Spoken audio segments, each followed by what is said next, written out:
जय श्री कृष्ण। राधे राधे। आप सभी माताओं बहनों को इस बड़े ही पवित्र पावन व्रत जीतिया जीवित पुत्र का व्रत की ढेर सारी शुभकामनाएं आप सभी पर इसी प्रकार से भगवान श्री हरि नारायण की कृपा सदा सर्वदा बनी रहे।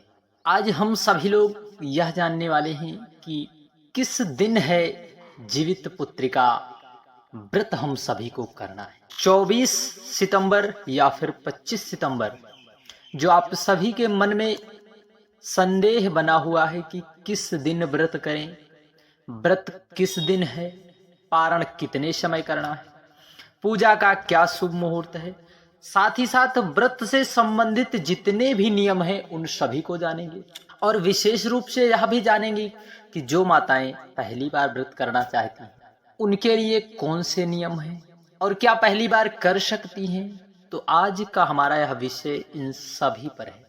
तो सर्वप्रथम आप सभी लोग जो जितिया व्रत है, यह जो है संतान की लंबी आयु, उनकी उन्नति तरक्की के लिए इसमें भगवान सूर्य देव की आराधना और भगवान जिमूत वाहन की मूर्ति पूजा इसमें विशेष रूप से की जाए। और साथ ही साथ कथा के अनुसार महाभारत युद्ध के समय अश्वत्थामा अपने पिता की मृत्यु का बदला लेने के लिए, जब अश्वत्थामा अपने पिता की मौत से काफी विचलित हो गया, तब उसने पांडवों पर अत्यधिक क्रोध आ रहा था। उसने अपने पिता की मौत का बदला लेने के लिए रात को सो रहे द्रौपदी के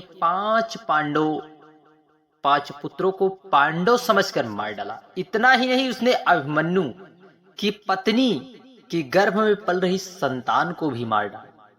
तब श्री भगवान ने अपनी दिव्य शक्ति से अभिमन्यु की पत्नी के गर्भ में मृत संतान को पुनः जीवित कर दिया।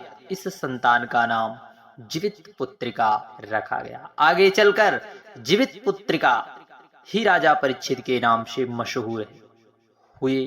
कहते हैं तभी से महिलाएं अपने संतान की लंबी उम्र के लिए जीवित पुत्रिका या जितिया व्रत धारण करती हैं। तो आइए जानते हैं कब की है। तो बहुत से लोग जो है, बहुत सी माताएं इस विशेष जानकारी आप सभी को बता दे कि कब है।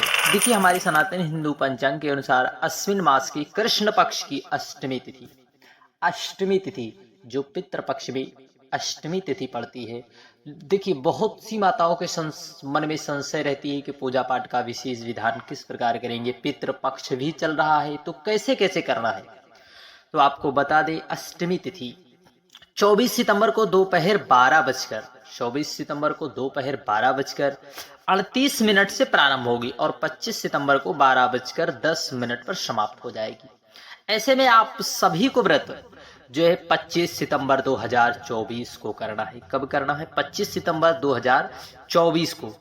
24 सितंबर को जितिया व्रत का नहाए खाए होगा और 25 सितंबर को निर्जला व्रत माताएं रखेंगी। इसके बाद 26 सितंबर को जो है व्रत का पारण किया जाएगा। मान्यता है कि जितिया व्रत से संतान को लंबी आयु, उनके जीवन में खुशहाली प्राप्त होती है। इस व्रत के प्रभाव से संतान को समस्त सुख वैभव प्राप्त होते हैं।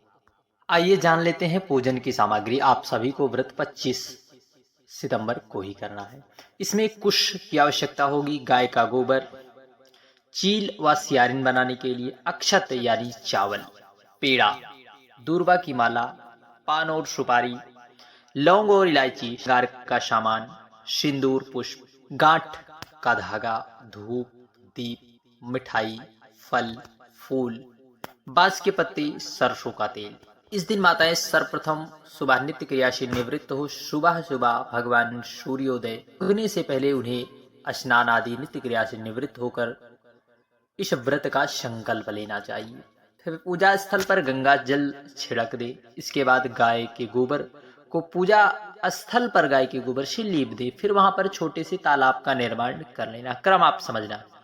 फिर कुछ से जिमूत वाहन की मूर्ति बनाए। इसके बाद एक जल का पात्र में, फिर जल के पात्र में कुश से बनाई गई जीमूतवाहन की मूर्ति स्थापित करें। प्रतिमा पर धूप, दीप, रोली, पुष्प आदि जो विभिन्न प्रकार से पूजन का क्रम रहता है उसे आप समर्पित करें। इसके बाद गाय के गोबर से चील या सियारन की प्रतिमा का निर्माण करें। फिर प्रतिमा के माथे पर सिंदूर का तिलक लगाएं। अंत में जितिया व्रत की कथा अवश्य सुनना, क्योंकि शास्त्रों और पुराणों में सुनने का विशेष महत्व है। और विशेष रूप से आपको बता दें, जितिया व्रत के पूजन का जो समय रहता है वह विशेष रूप से प्रदोष काल में ही माना जाता है। और जितिया व्रत धारण करके अगले दिन व्रत का पारायण करना होता है। और जितिया व्रत के पारायण के समय माताएं भगवान सूर्य नारायण को अर्घ्य देती हैं। इसके बाद ही कुछ खाना पीना खाती हैं। इस व्रत का पारण तीसरे दिन झोर भात, मरुआ की रोटी और नोनी का साग खाकर किया जाता है।